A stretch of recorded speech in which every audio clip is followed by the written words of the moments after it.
Sa mga katik vloggers, mga subscribers, bago tsaka luma, mga supporters, mga dumaan, dumalaw at bumisita sa channel, lahat ng mga viewers, secret viewers at silent viewers, magandang araw. Ngayon, ang ibabahagi ko naman sa inyo ay tungkol sa isang Clips THX home theater speaker. Ito. So marami na tayong mga upload at wala pa tayong content tungkol sa mga home theater speaker. So ito, isishare ko sa inyo ngayon yung clips kung bakit nga ba itong clips ay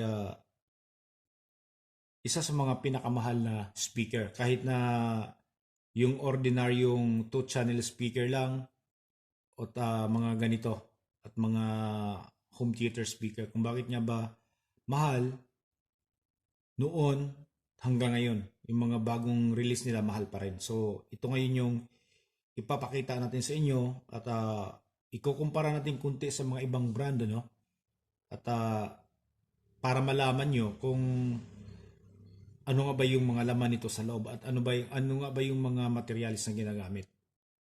Okay? So itong lima na to, itong lima na to ay magkakasama to Tapos itong medyo nakaganyan, kanyang forma, ito yung sa mga hindi nakakaalam, ito yung center speaker. Tapos itong apat na to ay magkakapareho. So pwedeng mamili ka dito kahit saan yung gagamitin mong front speaker or at tinatawag na rear speaker. Ayan siya. Okay? So hindi to yung clips na piki, ito yung clips na original yan. Hindi siya parang sticker lang. So malalaman mo yan kapag binuksan natin. Ayan. Tagos yan dito sa likod. Nakatunaw yan. Tagos sa likod. Ayan. So ito ngayon yung laman. So pareho-pareho lang lahat ng itsura. Itong center speaker tsaka ito yung apat ay pareho-pareho lang sila. So isa, buksan natin itong isa. Okay, ayan. So magkakapareho lang sila. Ayan Ang pinagkakaiba nitong mga ganitong klase ng speaker system ng clips, kung ikukumpara mo sa mga ibang brand, ay ito, merong tweeter. Ang karamihan kasi, full range lang yung nakalagay. Ganito lang, isang full range tapos wala na, full range lang. Ito, merong sariling tweeter. Tapos pagdating naman dito sa kaha, ayan. Hindi to basta-basta ibang klaseng pagka-plastic nito. So, ang tagal na nito sa akin pero wala man lang ako nakitang kahit na ilang bisis nang bumabagsak to, wala man lang ako makitang crack or basag. So, hindi siya lumulutong basta-basta. Ayan Bumabagsak siya May mga tama pero parang nayuyupi lang siya ng konti, nasusugatan pero hindi siya nagka-crack o hindi rin nababasag. Ganun siya katibay. Tapos malalaman mo na original talaga itong item na to. Okay? Dahil ayan nakaukit pa rin dyan yung kanyang logo. Ayan. Naka-clips. At ang kanyang stand na ginagamit, solidong bakal talaga. Ayan So hindi siya basta-basta matutumba dahil tamang-tama yung kanyang balanse. Tapos lapat na lapat. Ayan. Okay?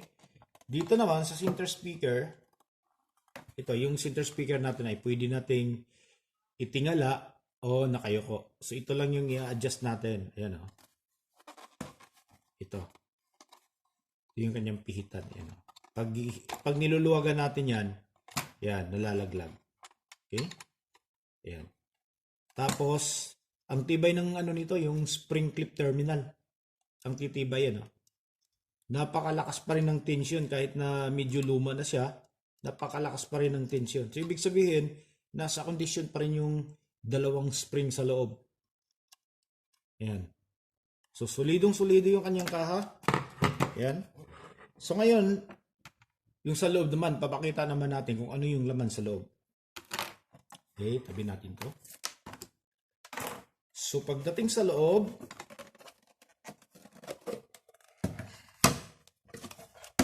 ay ito siya. Ayan. Ito yung kanyang laman. Ayan siya. Ayan. So, ito yung kanyang full range speaker.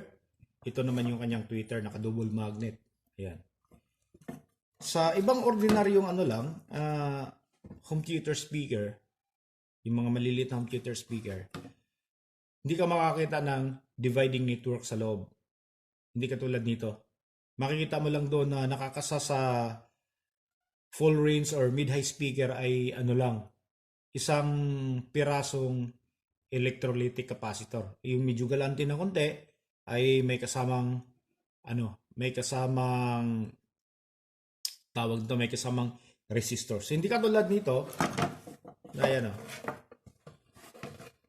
tingnan mo naman kung gaano kaganda yung inductor na ginagamit. Ayan. Ang lalaki ng winding ng inductor dito. Ayan siya.